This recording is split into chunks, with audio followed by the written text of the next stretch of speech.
Hi hello friends, welcome back to my channel. ಇವತ್ತಿನ ರೆಸಿಪಿಯಲ್ಲಿ ಹಳ್ಳಿ ಶೈಲಿಯಲ್ಲಿ ಮುರುಗೆ ಸಾಂಬಾರ್ ಅಂದರೆ ಒಣಗಿಸಿ ಇಟ್ಟಿರೋಂಥ ಮಟನ್ ಸಾಂಬಾರನ್ನ ಹೇಗೆ ಮಾಡೋದಂತಂದೇಳಿ ತೋರಿಸ್ಕೊಡ್ತಾ ಇದ್ದೀನಿ. ಇದನ್ನು ಹೆಚ್ಚಾಗಿ ಹಳ್ಳಿಗಳ ಕಡೆ ಮಾಡ್ತಾ ಇರ್ತಾರೆ. ಬಿಸಿ ಬಿಸಿ ರಾಗಿ ಮುದ್ದೆ ಜೊತೆಗೆ ತುಂಬಾ ರುಚಿಯಾಗಿರುತ್ತೆ. ಸೊ ಬನ್ನಿ ಹಾಗಾದರೆ ಇದನ್ನು ಹೇಗೆ ಮಾಡೋದಂತಂದೇಳಿ ಒಂದು ಸಲ ಚೆಕ್ ಮಾಡೋಣ.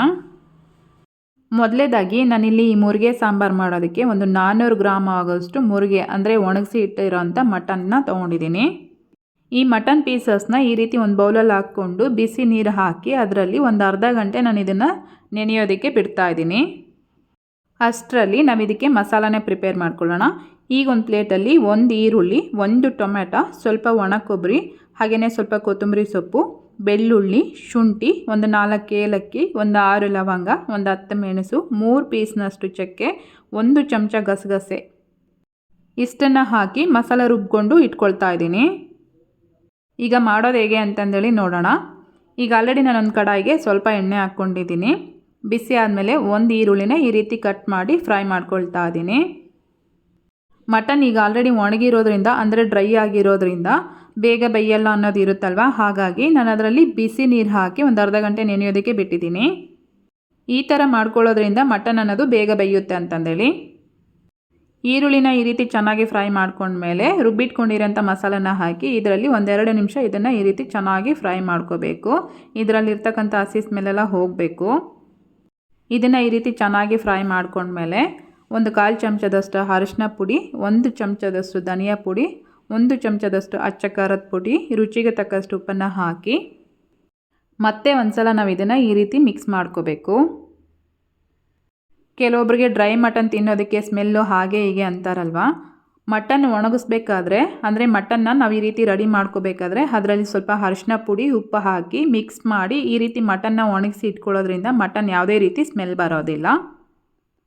ಸಾಂಬಾರು ಸಹ ತುಂಬ ಟೇಸ್ಟಿಯಾಗುತ್ತೆ.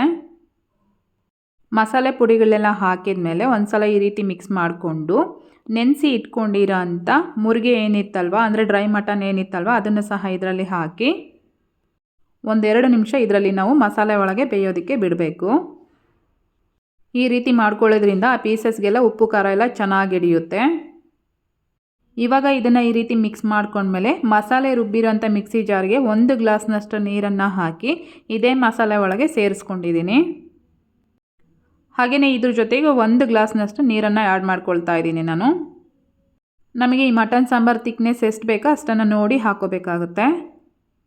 ನೀರು ಹಾಕಿದ ಮೇಲೆ ನಾವು ಮತ್ತೆ ಒಂದು ಸಲ ಉಪ್ಪು ಖಾರ ಎಲ್ಲ ಚೆನ್ನಾಗಾಗಿದೆಯಾ ಇಲ್ವಾ ಅಂತಂದೇಳಿ ಚೆಕ್ ಮಾಡಿಕೊಂಡು ಒಂದು ವೇಳೆ ಕರೆಕ್ಟಾಗಿ ಆಗಿಲ್ಲ ಅಂದರೆ ನಾವಿಲ್ಲಿ ಇದನ್ನು ಮ್ಯಾನೇಜ್ ಮಾಡ್ಕೋಬೋದು. ಸ್ವಲ್ಪ ನನಗೆ ಉಪ್ಪು ಕಡಿಮೆ ಆಯಿತು ಅಂತ ಅನ್ನಿಸ್ತು. ಒಂದು 1/4 ಚಮಚದಷ್ಟು ಮತ್ತೆ ಉಪ್ಪನ್ನು ಹಾಕಿ ಲಿಡ್ನ ಕ್ಲೋಸ್ ಮಾಡಿ ಒಂದು 20 ನಿಮಿಷ ನಾನು ಇದನ್ನು ಬೇಯೋದಕ್ಕೆ ಬಿಡ್ತಾ ಇದ್ದೀನಿ. 20 ನಿಮಿಷ ಆಗಿದೆ ನೋಡಿ. ಇವಾಗ ಲಿಡ್ನ ಓಪನ್ ಮಾಡ್ತಾ ಇದ್ದೀನಿ. ಸಾಂಬಾರೆಲ್ಲ ಈ ರೀತಿ ಚೆನ್ನಾಗಿ ಬೆಂದಿದೆ. ಗ್ರೇವಿ ಇನ್ನೂ ಸ್ವಲ್ಪ ಗಟ್ಟಿ ಆಗಬೇಕು. ಹಾಗೆಯೇ ಪೀಸಸ್ಸು ಸಹ ಇನ್ನೂ ಸ್ವಲ್ಪ ಬಾಯ್ಲ್ ಆಗಬೇಕು. ಮತ್ತೆ ಒಂದು 10-15 ನಿಮಿಷ ನಾನು ಇದನ್ನು ಈ ರೀತಿ ಓಪನ್ ಆಗಿಟ್ಟೆ ಬೇಯಿಸ್ಕೊಂಡಿದ್ದೀನಿ. ಕೆಲವೊಬ್ಬರಿಗೆ ಒಣಗಿಸಿ ಇಟ್ಟಿರುವಂಥ ಮಟನ್ ಅಂದರೆ ತುಂಬಾ ಇಷ್ಟಪಡ್ತಾರೆ. ಅಂಥವರು ಮಿಸ್ ಮಾಡದೆ ಈ ರೀತಿ ಖಂಡಿತ ಮನೆಯಲ್ಲಿ ಒಂದು ಸಲ ಟ್ರೈ ಮಾಡಿ. ಸಾಂಬಾರಂತೂ ಸಖತ್ ಟೇಸ್ಟಿ ಆಗುತ್ತೆ.